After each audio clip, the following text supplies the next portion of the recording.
एक कोई शहर का बाबू था।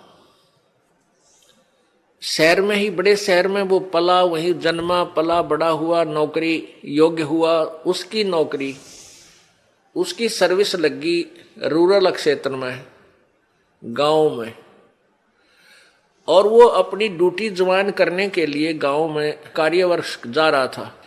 वहां पर एक खेत में किसान हल जोत रहा था बैलों से और गेहूं बीज रहा था। अब उस शहर के बाबूजी ने तो वो गेहूं अपने घर में देखे थे। उसमें से मां निकाल कर देती थी, नौकरानी आटा पिसवा लाती थी और माता बना के भोजन दे देती थी। वो बाबूजी खा के और बड़ा हो गया था। उसने ये नहीं पता था ये गेहूं कैसे उत्पन्न होता है, कैसे बनता है। और जैसा भी अपना व्यवहारिक ज्ञान उसको था कि भाई गेहूं की बड़ा अभाव है अपने भारत में और इसको बर्बाद नहीं करना चाहिए, बड़े संभाल के रखना चाहिए। क्योंकि वैसे माता पिता भी कहते हैं भाई अन्न को बर्बाद नहीं करना चाहिए, बड़ा ये जीवन दाता है। तो वो भी भावना उसमें थी। उसने क्या देखा कि किसान एक थैले में कणक गाल के, गेहूं डाल के और एक पाइप के द्वारा बैलों के पीछे हल पर लगे हुए उस पाइप में से और मिट्टी में वो गेहूं डाल रहा है, मिट्टी में डाल रहा है खेतों में। और कुछ गेहूं अलग रखे हैं जिनको दूसरी ट्रेन में वो उठाएगा। तो उसने देखा कि भाई ये आदमी के क्या मिट्टी में क्या डाल रहा है। उसने देखा गेहूं रखे हैं, ये गेहूं ही बीज रहा है।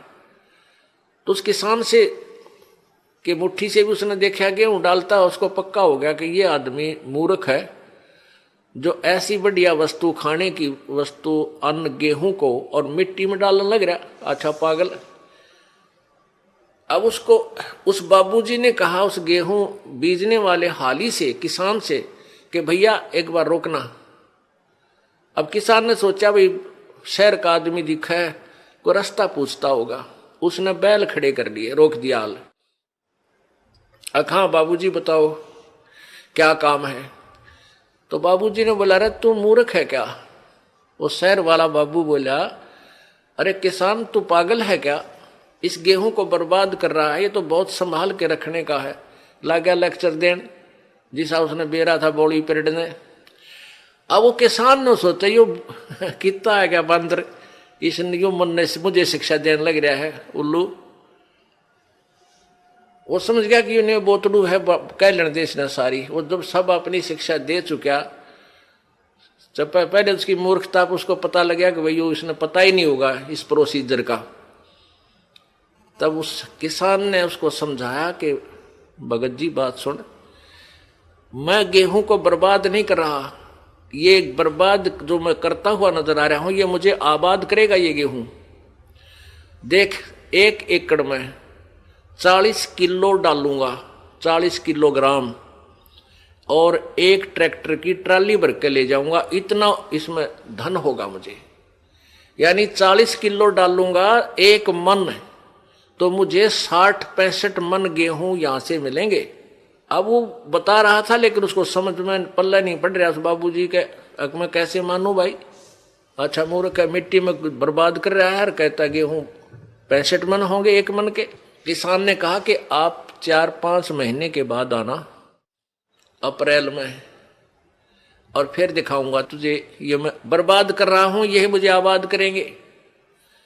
अब वो चला गया। वो फिर आया इसी प्रकार अप्रैल के महीने में। उसने देखा, किसान ने उसको दिखाया कि 1 कनक का दाना डाला था और कम से कम 10-12 ये गुच्छा बन गया देख नीचे से, और प्रत्येक पौधे के ऊपर 1-1 बाली आई है, एक बाली में 30-40 दाने हैं।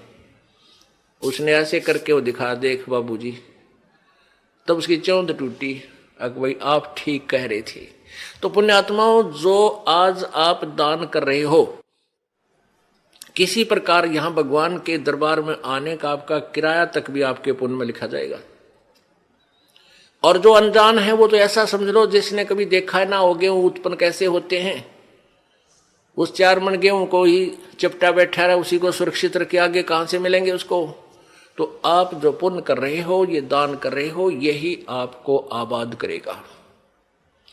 कहते हैं देते को हर देत है, जहां तहां से आने, नहीं दिया फिर मांगते फिर यो साहिब सुने ना कान। जिन्होंने देखो आज एक तो इतना गरीब है, फाइनेंशियली इतनी वित्तीय हालत उसकी कमजोर है कि रिक्शा चला रहा है, एक ऐसा है मजदूरी कर रहा है, एक रिक्शा चला रहा है, एक उसके अंदर विराजमान है, बैठा है, दोनों ही मनुष्य। तो पुण्यात्माओं, एक गाड़ी चला रहा है ड्राइवर, एक मालिक उसमें बैठा है और गाड़ी भी मालिक की है। तो इतना भेद यूं क्यों हो गया? क्योंकि पिछले जन्म जन्मांतरों की जैसी भी जिनकी भक्ति शक्ति है, जितना भी जिन्होंने पुण्य किया हुआ है, वो आज आपको ज्यों का त्यों दे रखा है। जिन्होंने पीछे कोई पुण्य किया नहीं, वो आज कंगाल है और एक एक पैसे को मांगते फिर रहे हैं। अब कोई नहीं सुना है। तो इस प्रकार अब आप जो दान करोगे, प्रथम तो आप इस बात से परिचित हो जाओगे कि अब जो दान करोगे उसका बेनिफिट केवल अगले जन्म में लेने की चाह मत रखना। आप जो भी पुण्य करोगे या भक्ति करोगे, अपना जन्म मृत्यु का रोग कटाने के लिए ही करना। फिर रही बात आपको यहां की सुविधाएं, ये तो अपने आप मिलेंगी। ये भक्ति का जो बाई प्रोडक्ट है, यहां की सुविधा तो आपको फ्री ऑफ कॉस्ट देगा। ये भक्ति की विधि ऐसी है, ये भक्ति का वो यथार्थ वे है, पूजा का साधन है, जिससे आपको यहां की सुविधाएं तो अपने आप मिलेंगी, मांगने की आवश्यकता नहीं पड़ेगी आपको। जैसे गेहूं बीज दिया किसान ने, अब किसान का प्रथम उद्देश्य है कि भाई गेहूं हो, मेरा बालक मेरा परिवार भूखा ना मरे, हम जीवित रहें, अन्न को खाएं।